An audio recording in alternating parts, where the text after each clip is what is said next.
할렐루야. 우리 성경 본문의 말씀을 보도록 하겠습니다. 오늘 성경 본문은 지난주에 이어서 마태복음 5장 27절에서 32절의 말씀입니다. 마태복음 5장 27절에서 32절입니다. 우리 한 절씩 교독하겠습니다.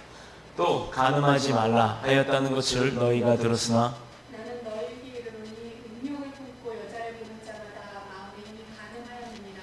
만일 내 오른이 너로 실족하게 하거든 떼어내버리라. 내 백체 중 하나가 없어지고 온몸이 지옥에 던져지지 않는 것이 유익하며 또한 만일 내 오른손이 너로 실족하게 하거든 찍어내버리라. 내 빛이 중 하나가 없어지고 온몸이 지옥에 던져지지 않는 것이 유익하니라. 또 일렀을 때 누구든지 아내를 버리려거든 이혼 증서를 줄 것이라 하였으나 다 같이 읽겠습니다. 나는 너희에게 이르노니 누구든지 음행한 이유 없이 아내를 버리면 이는 그로 간음하게 하며 또 누구든지 버림받은 여자에게 장가드는 자도 간음함이니라. 아멘. 살아계신 하나님의 말씀입니다. 자, 우리가 이제 계속해서 올해 수요 예배는 마태복음서의 강론을 시작하고 있습니다. 오늘은 그 14번째 성도의 순결이라는 제목을 가지고 그 첫 번째 파트를 배워보도록 하겠습니다. 본문 내용은요, 성도들의 순결을 의미하는 겁니다. 순결을 말씀하시고 이 내용은 크게 두 가지로 요약이 되어 있는데, 하나는 간음하지 말라, 또 두 번째는 이혼하지 마라 라는 교훈입니다. 그럼 우리가 살아가고 있는 지금의 이 시대는 하나님께서 말씀으로 예언하셨던 그 마지막 때에 가까워졌기 때문에 정말로 이 세상은 방송이나 모든 매스미디어, 모든 매체들이 인간들이 가지고 있는 가장 곤두설 수 있는 그런 촉각들을 아주 노리는 그런 교묘한 방법들을 쓴다라는 거예요. 그 가운데 사람들이 굉장히 많이 이슈화하고 관심거리를 가질 수 있는 것은 사랑이다. 이러면 얼마나 좋습니까? 그런데 이렇지가 않고요. 모든 사람들이 이슈화하는 것은요, 그 구설수에 올리기를 좋아하고 뒷담화를 하기를 좋아하는 그런 내용의 이슈들 제목들은 무엇이냐면 음란과 또 이혼과 파괴와 파멸, 이런 것이에요. 이것은 정말 하나님이 우리를 태초에 창조했을 때의 목적과는 벗어난 사탄들이 좋아하는 이야기들만 이 세상이 하고 있다는 것입니다. 우리가 그런 세상 가운데 속해 살면서 하나님을 믿는 거룩한 백성이라 하면 우리가 그런 곳에 관심을 두는 것이 아니라 하나님께서 우리를 지으신 그 태초의 창조의 목적에 관심을 두어야 한다는 것이에요. 자, 그런데 이 말씀을 생각하면서 근본적으로 생각할 것은 성도들에게 있어서 순결이라는 것은 꼭 있어야 할, 마땅히 있어야 할 그런 성질의 것인데도 불구하고 왜 하나님께서는 성경의 말씀을 통해서 이렇게 강조를 하셨나? 또 십계명이라고 하는 우리가 지켜야, 절대 안 지키면 안 되는 지켜야 할 사명 가운데 하나인 10가지 계명 중에 내 이웃을 탐하지 말라, 내 이웃의 것을 탐하지 말라, 간음하지 말라라고 하는, 왜 이렇게 두 번에 걸친 그 명령을 우리에게 하셨을까? 하나님이 창조한 백성들이 하나님의 뜻대로 살아가지 않기 때문인 거예요. 그걸 하나님이 너무나도 잘 알고 계시다는 겁니다. 왜? 하나님께서 우리에게 주셨던 것은요, 남자와 여자와의 관계에 있어서 생육하고 번식하라고 하는 그런 거룩한 사명을 우리에게 주셨어요. 그런데 이것을 본인들의 짝에 만족을 하지 않고 남의 짝에다가 만족을 한다는 거예요. 이게 문제라는 것입니다. 그런데 더욱이 웃기고 아이러니한 것은 이 세상의 모든 사람들이 안 그런 척하면서도 그런 것에 타인들의 이야기가 아닌, 타인들의 이야기를 만족하는 것이 아니라 그것을 나의 이야기까지로 적용을 하고 싶어하는 그런 사탄들이 계략이 숨어 있다는 거예요. 근데 이걸 깨닫지 못한다는 겁니다. 제가 아는 어느 안수 집사님이 아주 돈도 잘 벌고 또 회사도 잘 이끌어 나가고 그래서 아주 큰 부자가 됐어요. 근데 그의 삶은요, 결혼해서부터 냄비 하나 가지고 시작을 한 아주 초라한 결혼 생활부터 시작을 해서 정말 이제 좀 살만하다, 하나님의 축복이 좀 부어졌다, 그리고 가정도 좀 윤택해졌다. 자녀들도 좀 잘 자라고 있다. 교회 생활도 충만한 은혜 가운데 빠져 있다라고 했더니 대박이 이 안수 집사까지 되신 분이 무엇이라 했냐면 거래처 사장님하고 바람이 났어요. 그래서 아이도 버리고 딸도 버리고 부인도 버리고 집도 버리고 회사까지 다 버려가면서 그렇게 살았는데 얼마나 더 악독하게 나쁜 짓을 했냐면 모든 재산을 다 타인 명의로 빼돌려 놓고 부인한테는 10원 한 장 주지를 않으려고 했다라는 거예요. 이게 무엇입니까? 어떻게 하나님을 믿는 백성들이 세상 가운데 빠져서 하나님을 등지고 하나님을 배신하냐 이 말입니다. 중요한 거는요, 그 사람들의 삶이 깨어지고 그 사람들의 삶이 망가지는 것에서 국한되는 것이 아니라 그 사람으로 인해서 그 주변 사람들까지도 시험이 든다는 거예요. 더더욱이 그 사람 본인은 그 사람 믿음을 버려버리는 거예요. 오히려 하나님을 등져버려요. 하나님이 축복을 주었는데 그 축복을 받고 나서는 하나님을 배신한다는 얘기예요. 자, 이제 남은 건 무엇이죠? 하나님은요, 하나님을 배신한 자에게는 거기에 산응하는 징벌을 내리시는 분이십니다. 그에게 어떤 징벌이 올지는 아무도 몰라요. 언제 올지도 몰라요. 분명 하나님은 하나님의 뜻대로 어떠한 일을 하실 겁니다. 이것은요, 하나님이 우리를 사랑으로 살게끔 만드셨기 때문이에요. 자, 계속 이어서 가겠습니다. 우리들은 하나님의 자녀이기 때문에 그런 하나님께서 원하시는 순결함을 가지고 가야 되는 겁니다. 말하자면 우리는 빛의 자녀이기 때문에 어둠의 자녀들처럼 그렇게 불순한 삶을 살아서는 안 된다라는 것이에요. 자녀들은 항상 부모를 닮지요. 우리 아빠 같은 남편하고 결혼할 거야. 우리 엄마 같은 아내를 얻을 거야. 이게 아이들은요, 본인을 키워주는 그 육신의 부모를 닮아가기 때문이에요. 그러면 세상 사람들이 부모를 몰라도 그 자녀를 보면 그 부모가 어떤 사람인지가 답이 나와요. 이게 왜 그러느냐? 그 자녀의 모습에서 그 부모의 모습이 비춰지기 때문입니다. 부모를 사랑하는 아이들은요, 어려서부터 나는 커서 우리 엄마처럼 될 거야, 우리 아빠처럼 될 거야, 이런 마음을 가지고 성장을 합니다. 그래서 아빠가 뭐 공무원이면 공무원이 되고자 하는 것이고, 또 의사면 의사가 되고자 하고, 판사면 판사가 되고자 합니다. 근데 아버지가 도둑이면 자기도 도둑이 되길 원할까요? 자, 이런 부분이 조금 아이러니한 부분입니다. 심지어 엄마의 신발을 신어보기도 하고, 또 엄마의 화장품을 꺼내서 발라보기도 합니다. 등을 떼고 앉으시면 편할 거예요. 그렇게 하면 또 엄마 아빠 흉내를 내보면서 그 자녀가 그렇게 살기도 합니다. 근데 마찬가지로 저나 여러분은 하나님의 백성이고 하나님의 자녀죠. 그럼 우리가 그럼 누굴 따라야 된다고요? 하나님을 흉내내 봐야 되는 거예요. 그렇다고 해서 내가 너의 이 암덩어리를 고쳐주노라 하고 되지도 않는 엉뚱한 짓거리를 하면서 그 암병을 고쳐준다라고 하는 그런 이단들을 하라는 게 아니라, 하나님이 우리 가운데 성경을 통해서 보여주셨고 이적을 행했고 기적과 표적들을 보여주셨던 그 모든 일들을 우리도 행해보는 거예요. 그렇다고 해서 막무가내로 앉아서 막 죽은 자를 갖다가 막 때려가면서 살아나게 한다고 막 기도한다고 이런 의미가 아닙니다.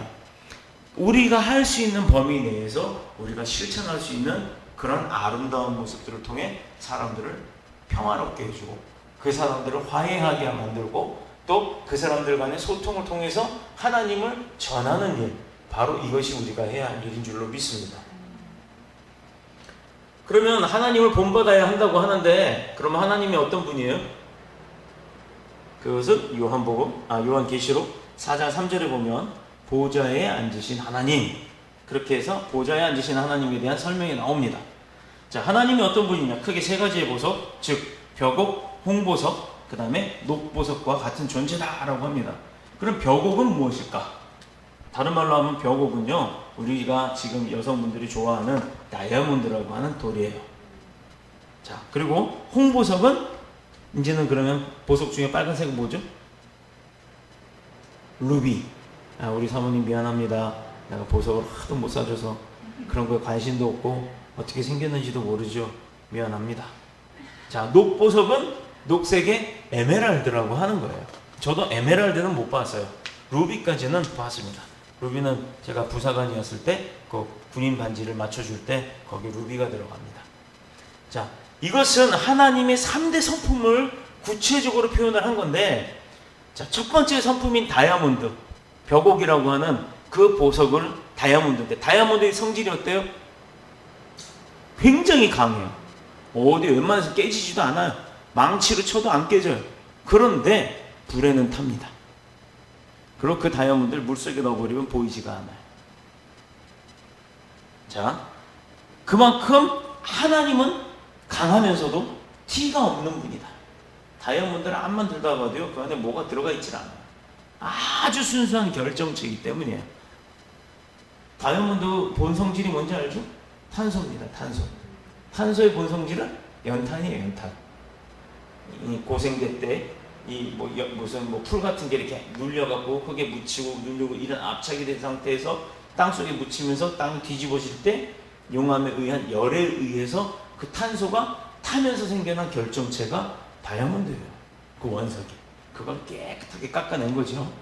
근데 그 탄소의 다이아몬드가 그렇게 강한 게 불에 집어넣으면 타버린다라는 겁니다. 본성질이 탄소이기 때문에. 아마 가람이 아빠가 소방관이기 때문에 그런 경험이 있을 수도 있어요. 불난 금은방에 들어가 보면 다이아몬드도 하나도 못 찾고 금덩어리, 은덩어리는 찾을 수가 있답니다. 그건 녹아서 덩어리로 녹아져 있기 때문에 구할 수가 있지만, 다이아몬드는 눈 씻고 쳐다봐도 다 타버려서 없다라고 한다고요. 자, 두 번째는 하나님은 홍보석과 같다고 했어요. 홍보석은 빨간 루비라고 했는데, 루비의 의미가 의롭다라는 뜻이에요. 정결하다, 의롭다. 그러면 하나님은 거룩하시고 의로우신 그런 분이다. 자, 세 번째는 뭐라고요? 녹보석, 에메랄드. 푸른 바닷빛을 띠는 녹보석, 에메랄드. 이 에메랄드는 은혜, 자비의 뜻을 갖고 있어요. 마찬가지로 하나님은 사랑의 하나님이십니다. 그래서 자비로우신 분이에요.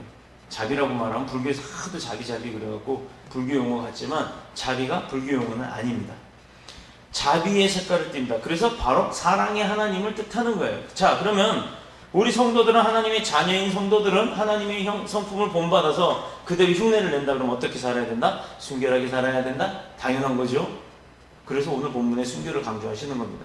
그리고 깨끗하게 살아야 되고, 강인하게 살아야 되고, 믿음 안에서 능력 갖고 권세를 가지고 강인하게 살아야 되고, 그 다음에 의롭게 또 사랑으로 살아야 된다는 것입니다. 그러기 위해서 본문 두 가지를 말씀하고 있는데, 본문에서는 첫 번째는 간음하지 말라입니다. 자, 간음하지 말라. 27절에 보면 또 간음치 말라 했던 것을 너희가 들었으니 이라고 되어 있어요. 자, 이 말씀은 21절에 보면 또 앞에 옛사람에게 말한 바 라고 되어 있습니다. 제 성경은 좀 옛날 성경으로 이걸 연구하기 때문에 좀 내용이 조금 다를 수도 있어요. 이 구절이 생략되어 있음을 알 수가 있는 거예요. 옛사람에게 말한 바, 이것을 생략했다는 겁니다. 본문 27절은 십계명에 나오는 구약의 가장 중요한 말씀 중에 제일 몇 번째? 간음치 말라. 일곱 번째 십계명입니다. 우리가 십계명을요 외워야 돼요. 십계명 첫 번째부터 일곱 번째, 그 다음에 아홉 번째, 열 번째까지 외워두시는 게 좋아요. 자, 간음치 말라는 것은 바로 모세오경의 핵심이 되는 십계명의 일곱 번째 계명입니다. 그 이유는 첫 번째로 결혼은 하나님께서 세우신 제도예요. 아담을 만들었고 거기에 안 됐어서 외로워 보여서 취해서 여자를 하와를 만들어 줬잖아요. 그래서 둘이 생육하고 번식해라, 이렇게 번식하고 생육하라, 이렇게 말씀을 하셨습니다. 하나님께서 세우신 3대 제도가 있는데, 세 가지 제도가 있는데, 첫 번째가 아담과 하와를 통한 결혼 제도, 그리고 하나님의 나라, 국가, 그리고 거룩한 성전, 교회, 이 세 가지 제도를 하나님이 만드신 거예요. 그래서 교회 안에는 하나님이 계시는 겁니다. 그 중에 결혼은 가장 기본적이고 중요한 제도입니다. 자, 그래서 이제 우리는 이 결혼에 관한 여러 가지 많은 교훈들을 성경 속에서 보지요. 그래서 교회 안에서 하나님 앞에 목사님한테 주례받아가면서 성경에 손 얹고 하나님 앞에 서원하면서 결혼을 하잖아요. 이 결혼이 가장 축복된 결혼이에요. 근데 그 결혼에 분명히 말미가 있죠. 사람이, 하나님이 이어준 인연을 사람이 나누지 못할 지니라라고 분명히 말씀으로 했는데도 불구하고 성격 안 맞는다고 갈라지죠. 그 사람 평생 갈라집니다. 그 사람은 뭐를 해도 갈라집니다. 왜? 하나님의 명령을 어겼기 때문이에요. 이거 굉장히 중요한 내용입니다. 죽으나 사나 하나님의 명령이 두려운 줄 알아야 돼요. 그래서 뭐 캐톨릭처럼 뭐 결혼한다고 해서 교회에서 결혼한다고 난 교회에서 결혼해야 돼, 목사님한테 주례 받아야 돼, 그래갖고 개종시킨다고 뜬금없이 결혼하기 위해서 결혼하는 그런 사람들 정신 바짝 차려야 합니다. 정신 바짝 차려야 돼요. 자, 결혼에는 가장 중요한 것이 뭐죠? 그것을 이해하기, 결혼의 중에서 가장 중요한 게 뭐냐? 그것을 이해하기 전에 먼저 왜 하나님께서 이 결혼을 시작했을까? 왜 이런 결혼 제도를 만드셨을까를 먼저 알아봐야 합니다. 창세기 2장 24절에 보면 이러므로 남자가 부모를 떠나 아내와 연합하여 한 몸을 이룰지니라. 자, 누가요? 여자가요? 여자가 부모를 떠나라고요? 남자가 부모를 떠나라고 했어요. 이건 분명히 질서의 하나님이 왜 그 가장을 남자로 세우는지, 이건 유교적 사상이 아니라 하나님이 원래 그렇게 만드신 거예요. 그것을 지금 막 바꾸고 있어요. 세상은 가부장 제도라고 해갖고 그거 버려야 된다라고 막 이렇게 바꾸는데 절대 그렇지 않습니다. 제가 남자고 여러분 여자라서 뭐 전 남자가 우월하다 이걸 주장하는 것이 아니라 하나님의 뜻이 무엇인지를 알고자 하는 거예요. 자, 남자가 부모를 떠나 아내와 연합하여라고 했지, 아내를 불이라고 하지 않았어요. 자, 연합하여서 한 몸을 이룰지니라. 이것이 바로 결혼의 목적입니다.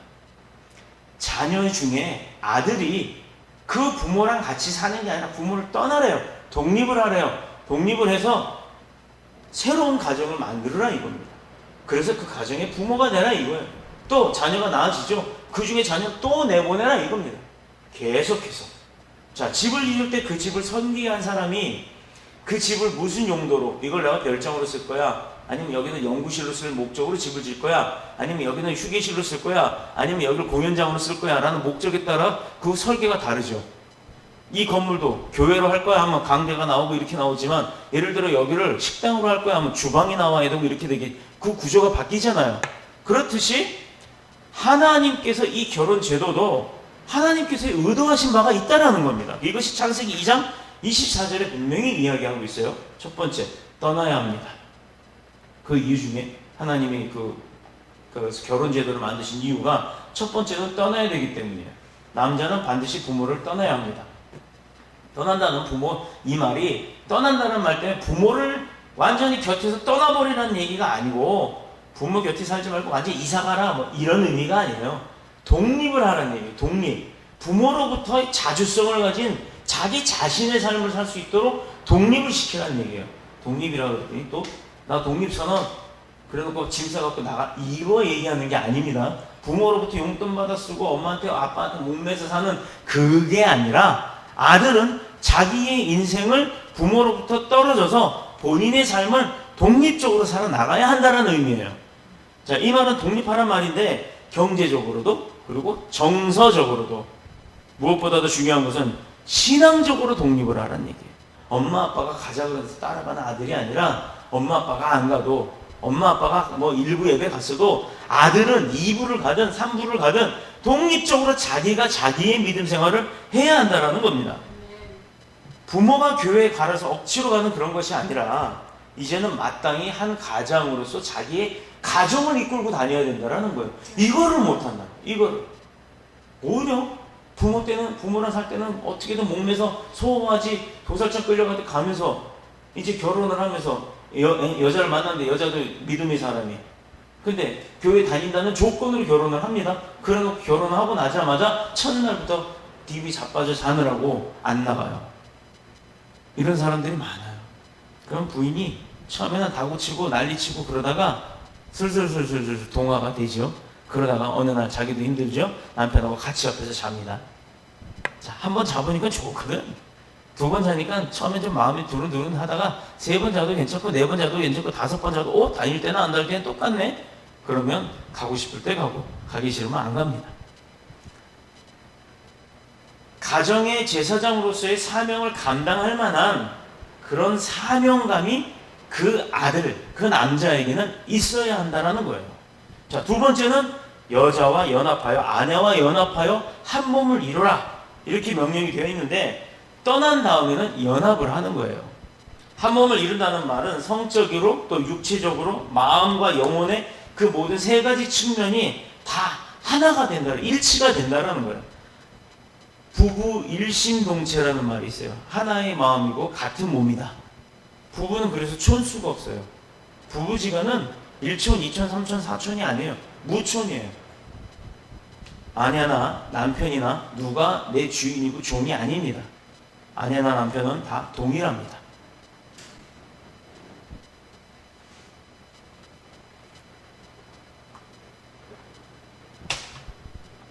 자, 바울 시대에 뭐 어떻게 보면 육체는 더럽고 영은 깨끗하다는 생각을 가지신 분이 혹 있는데, 이 사실이 어떻게 보면 그것이 참 이단화될 수 있는 소지예요. 이런 부분들을 그렇게 변형을 시켜서 이단화시킨 사람들이 있습니다. 바울 당시에도 소위 그 영지주의자라고 했던 영지주의자 갖고 있던 이단들이 있었는데, 이들은 바로 그 육체, 우리 남자의 몸, 여자의 몸이 더럽다라고 추정을 했어요.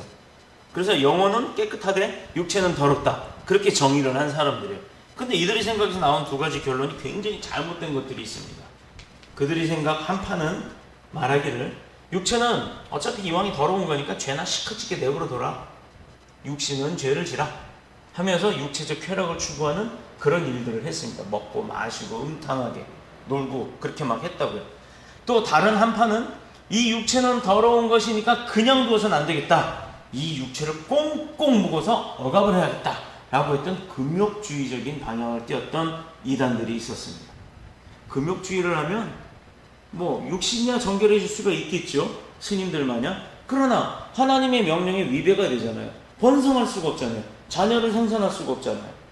자, 그럴 땐 이것도 그러니까 이단이 되는 거죠.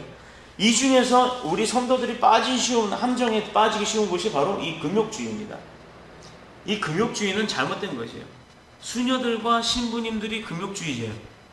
영지주의에서 빗댄 금욕주의자들이에요. 왜 그러냐면 그들이 어떤 육신의 더러움을 억압하기 위해서가 아니라 예수 그리스도처럼 살고자 하는 마음이 있어서 그러는 건데, 그것을 보기에 신부는 결혼 안 하잖아, 또 수녀도 시집 안 가잖아, 그래서 신부와 수녀는 한 번이라도 이성의 만남이 있었던 사람은 자격이 없는 거예요. 그런 사람들에게 주는 방법이 수사제도가 있어요. 내가 결혼은 했지만 정말 예수님의 삶을 살고 싶다, 근데 내가 신학자는 못 돼도 그렇게 거룩한 삶을 살고 수도자가 되고는 싶다 한 사람들이 모자 뒤집을 쓰고 사는 수도자, 수사라고 하는 수도자예요. 수도자.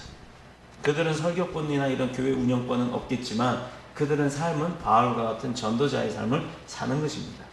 그들이 말하는 것은 금욕주의가 아니라 예수 그리스도처럼 살고자, 혼자로서의 삶을 살고자 하는 그런 마음이 있는 거예요. 자, 금욕주의 가운데 한 형태 중에 금식이 포함이 됩니다. 우리 금식 가끔 하죠.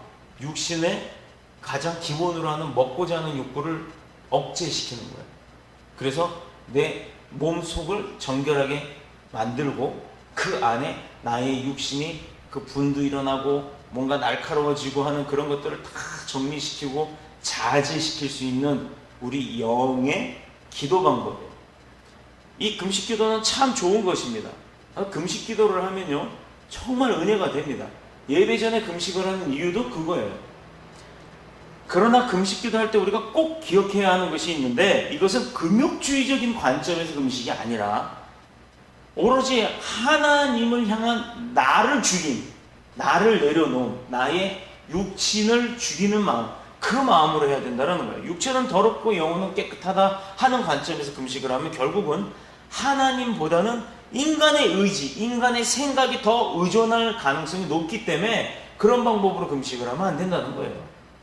금식은 오로지 하나님 앞에 나아가기 위해서 나의 정결함을 얻기 위함이지, 내 육신이 더러우니까 뱃속에 밥 안 먹고 음식 안 채워놓고 그렇게 해서 내 위 깨끗하게 만들어 비운 상태에서 내가 예수님을 영접해야지 라고 하는 것은 금욕주의적 금식입니다. 이건 잘못된 거예요. 인간의 생각에 더 의존하지 아니하는 그런 금식을 해야 하는 것입니다. 기독교의 역사를 보면 그런 이단적인 일들이 참 많이 있었는데, 아무튼 뭐 이 이야기는 여기까지만 하고, 여기서 중요한 것은 한 몸이 되고 반드시 마음이 하나가 된다는 거예요. 부부가 남자 여자가 한 몸이 되는 건 얼마든지 가능합니다. 요즘은 뭐 클럽에서 만나도 눈만 맞으면 한 몸이 되죠. 그리고 다음날 마음은 안 합쳐져요. 요즘 그런 사람들 얼마나 많아요. 남녀 간에 한 몸이 되는 건 얼마든지 가능하대요. 뭐 눈만 맞으면, 일본에는 심지어 그냥 이렇게 서로 지나가다 지하철 타고 이렇게 마주보고 있는데 마음에 들어요. 그래서 혹시나 하고 동그라미 이렇게 오케이? 그렇게 했는데 그 사람도 마찬가지로 오케이? 그럼 바로 모텔로 갑니다. 그런 게 한때 유행을 한 적이 있었어요. 뭐라 그러는데 잊어버렸는데 하여튼 그런 적도 있었어요. 세상이 그래요. 그런데 그들이 마음까지 합해지나요? 그것은 아닙니다. 하나님이 말하는 한 몸이 되라 하는 것은 육신뿐만 아니라 그 남녀가 육신도 한 몸이 되고 마음도 한 몸이 되어야 된다는 거예요. 하나의 뜻을 가져야 된다는 것. 자, 이것이 언제나 목표가 하나가 되어야 되는 것이고 그 가지고 있는 꿈이 둘 다 하나가 되어야 한다는 거예요. 그것이 하나님 앞에 우리 미래를 살게 해나가는 것, 하나님 앞에 영광을 돌리는 삶의 목적, 그리고 나중에 우리가 하나님 앞에 불림을 받고 나갔을 때 천국에서 입성하는 그 모든 그 목적이 동일해야 된다는 겁니다. 자, 여기서 중요한 것. 세 번째, 이거 정말 중요해요. 영이 하나로 합쳐져야 됩니다. 영.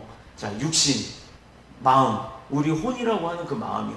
그 다음에 세 번째, 제일 중요한 우리 영의 존재죠. 이 영이 하나가 되어야 된다는 것입니다.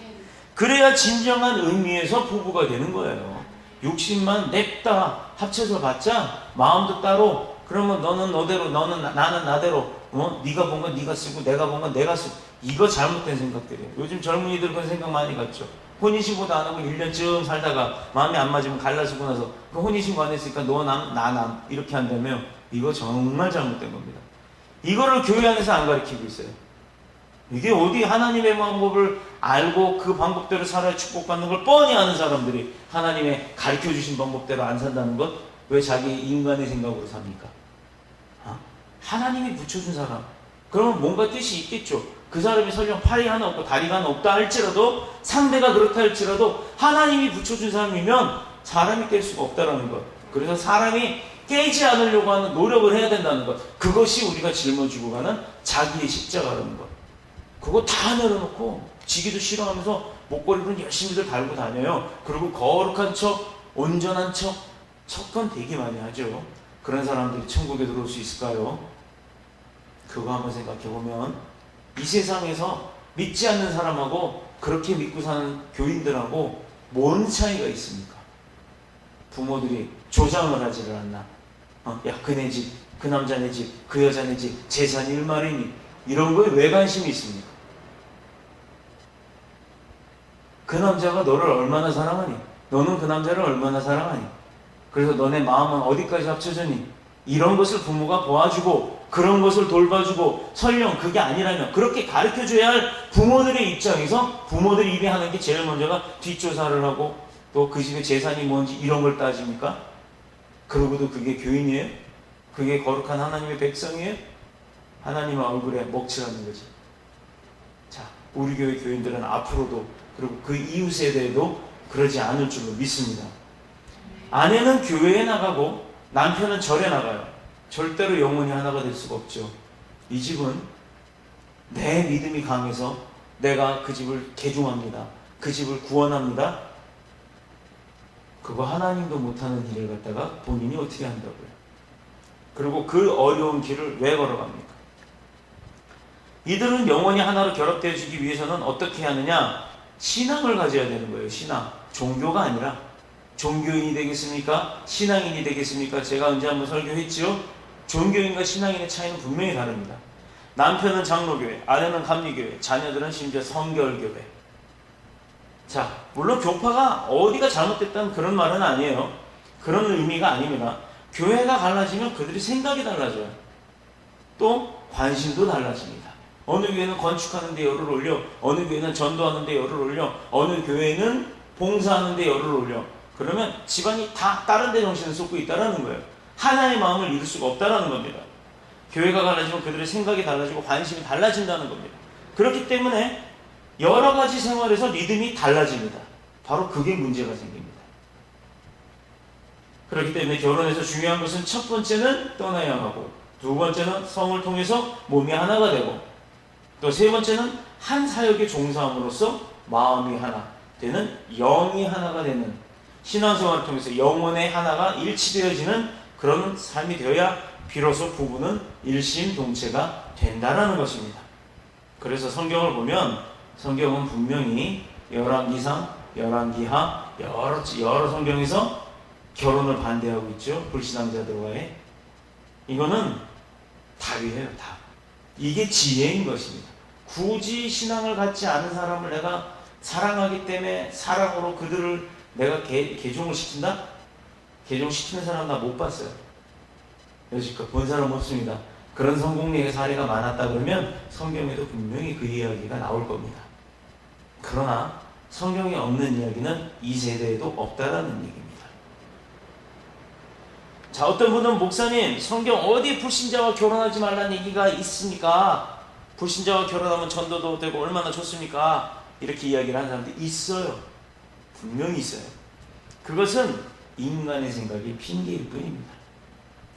정말 전도할 마음이 있다면요, 결혼하기 전에 교회 나오게 해서 학습하고 세례까지 받게 하고 그가 교회에 헌신하고 봉사하는 삶까지 지켜본 다음에 하면 되지. 그렇게 하면 되지. 그래서 이 사람이 진짜 믿음을 가졌나 안 가졌나 검증을 하고 하면 되지. 그런데 그것도 아니고 결혼을 하고 나서 그렇게 하겠다. 자, 우리나라 속담에 있죠. 화장실 들어갈 때 나하고 나올 때 하고 태도가 다르다. 그렇죠? 이게 바로 인간의 생각이고요. 하나님의 방법은요, 결혼 전에 이미 모든 작업을 다 이루고 종교인으로 만들어 놓고 주의 백성으로 만들어 놓고 결혼하는 거예요. 이게 하나님의 방법이에요. 친구들이 만약에 그런 사람 고민을 한다면 이 방법을 가르쳐 주라. 사모님도 이 방법을 전하세요. 자, 정말 결혼한 다음에 교회 나겠다, 예수 믿겠다 해놓고 그것을 끝장나는 사람들 정말 많아요. 얼마나 많아요. 이것이 불신자들의 계략입니다. 행태고요. 그런 사람들은요, 그런 결혼 같은 중대한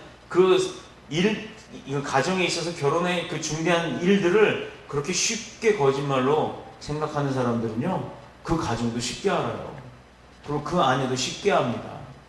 그래서 자기 멋대로 해요. 성경 고린도후서 6장 14절에 너희는 믿지 아니하는 자와 멍에를 같이 하지 말라. 의와 불법이 어찌 함께하며 빛과 어둠이 어찌 사귀며 라고 되어 있어요. 자, 빛이 있으면 어둠은 없어요. 어둠이 있으면 빛도 없죠. 근데 빛과 어둠이 같이 있는 거 봤어요? 또 의로움과 불법이 같이 있을 수 있나요? 의로움을 행하는 칭찬을 받고 상을 받습니다. 세상에서도. 근데 불법을 행하면 벌을 받고 죄를 받아요.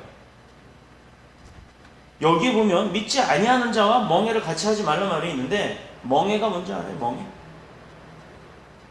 멍에. 소.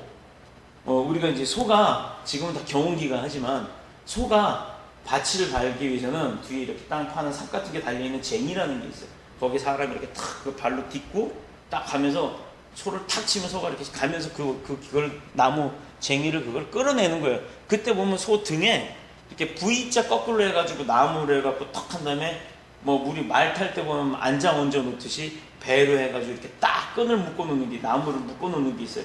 가마떼기 얹어, 등 다치지 말라고 가마떼기 깔아주고 그 위에 멍에를 탁 얹고 그 다음에 배를 조이고 가슴 앞으로 쪼개서 이 소가 이렇게 갈 때 그 멍에가 힘을 받고 당겨질 수 있게끔 그 멍에에다가 쟁기를 이어 붙이는 거예요.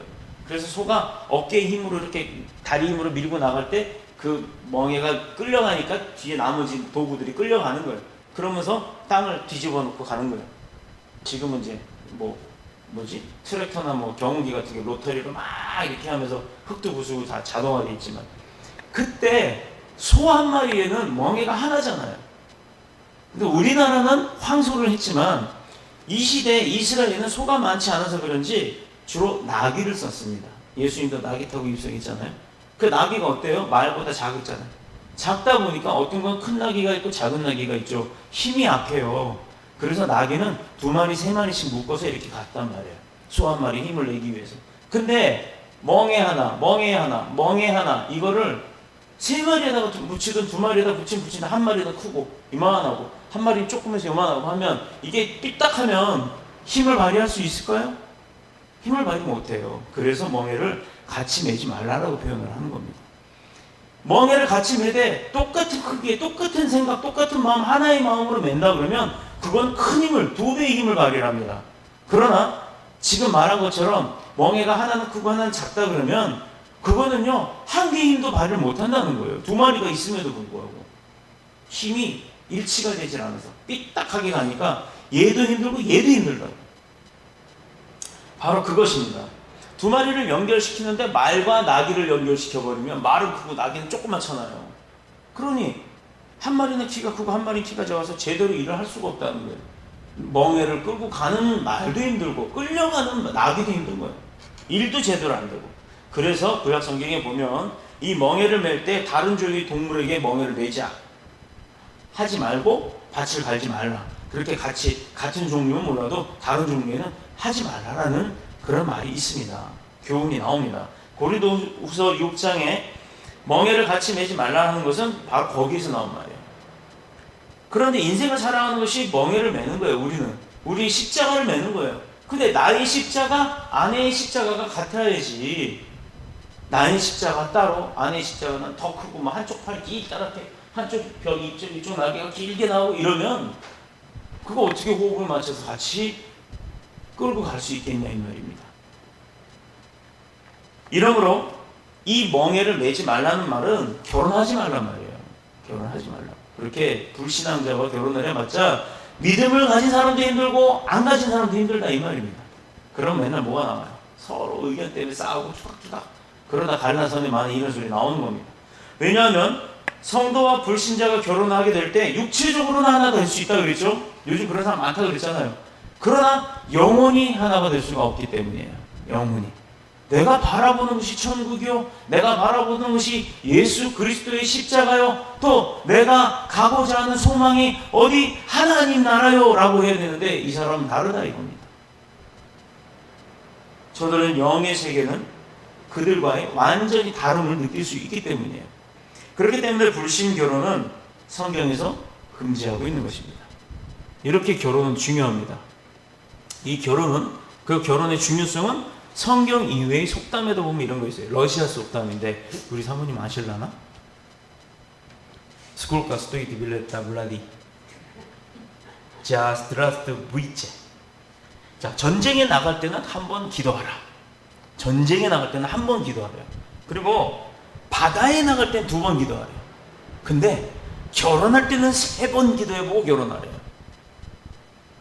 전쟁 나와서 죽을 똥 살 똥 싸우러 나가는데 그건 죽을 가능성이 있나 없냐, 나 살 수 있을까? 이거는 한 번만 하고도 나가는데 바다는 막 파도 치고 할 때 그 바다는 그래도 좀 두려움이 있으니까 2번 하라는데 아내를 얻고 남편을 얻는 결혼을 하려고 했더니 3번 기도하래요. 신중하게 하라는 얘기예요. 신중하게 결혼은. 자, 결혼은 전쟁 나가는 것보다도 바다에 배를 타고 나가는 것보다도 더 중요하고 위험성이 많다는 것을 우리에게 경고해주는 러시아의 속담입니다.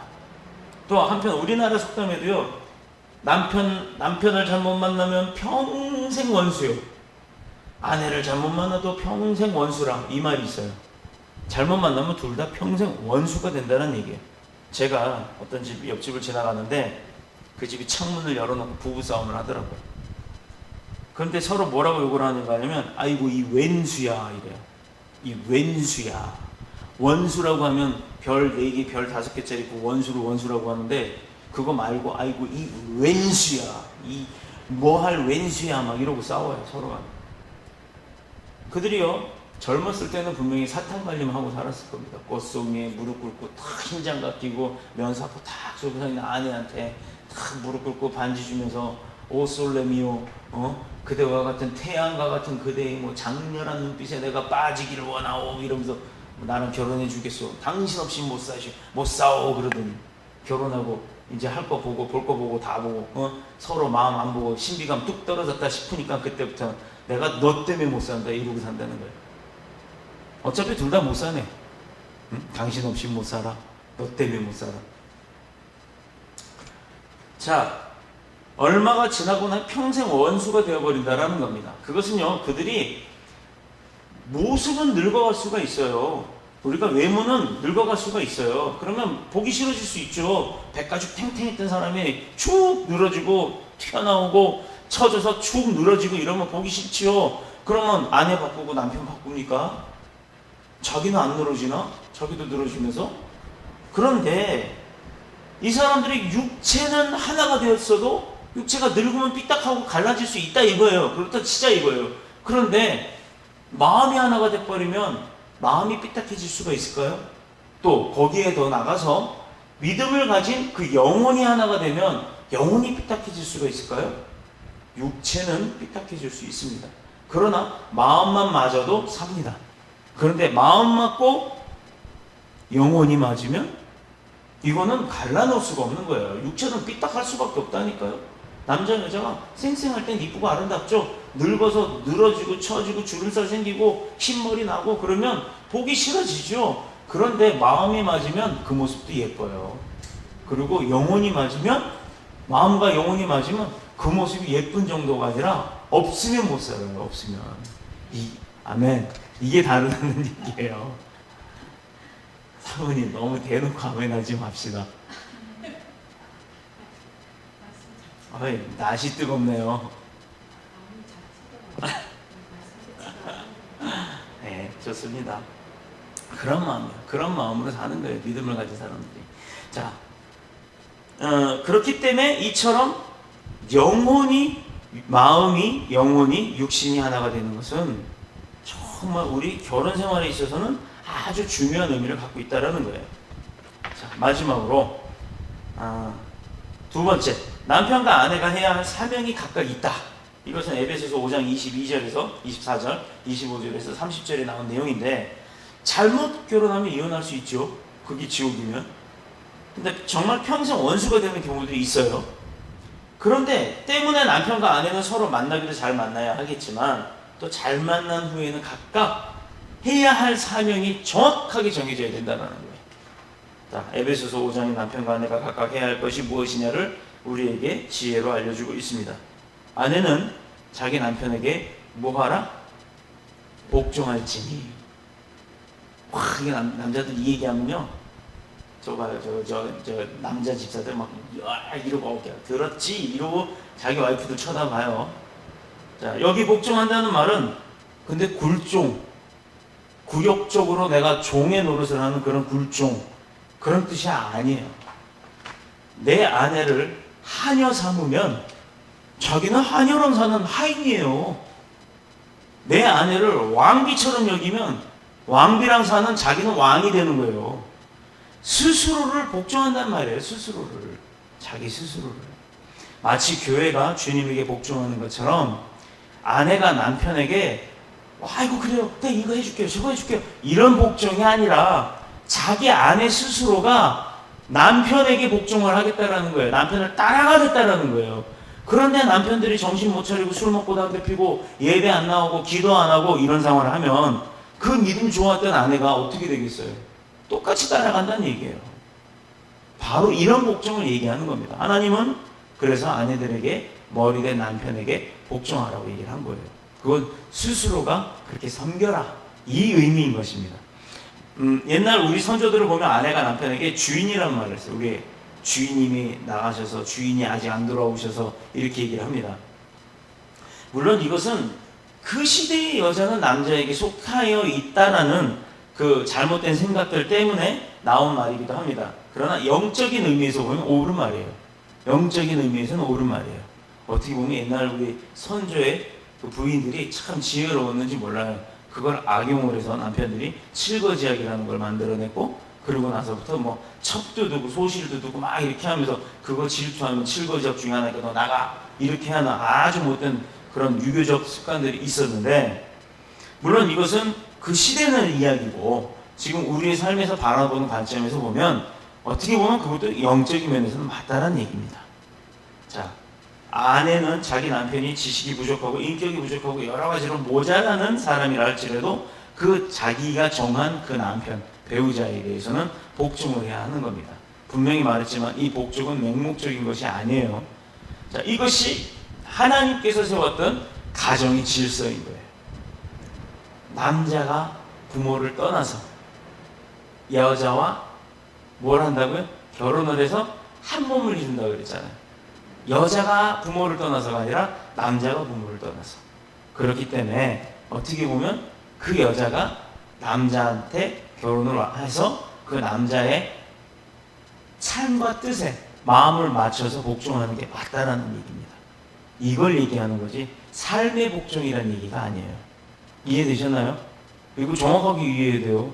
저 목사가 남존 우월 사상을 가져가지고 남자들한테 유리한 얘기만 하고 여자들 보고는 전부 남편한테 복종하라고 그럼 지금 그런 걸 가르치네? 이게 아닙니다. 절대 그 이야기가 아닙니다. 자, 아내는 자기 남편에게 순종하라 이거예요. 순종. 자, 그럼 이것이 가정의 질서고 또 남편은 아내를 그리스도께서 교회를 사랑한 것처럼 그러니 남편의 역할이 어떤 거예요?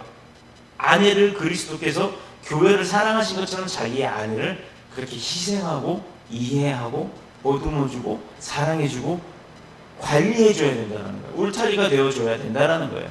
그 안에 아내가 있을 수 있도록.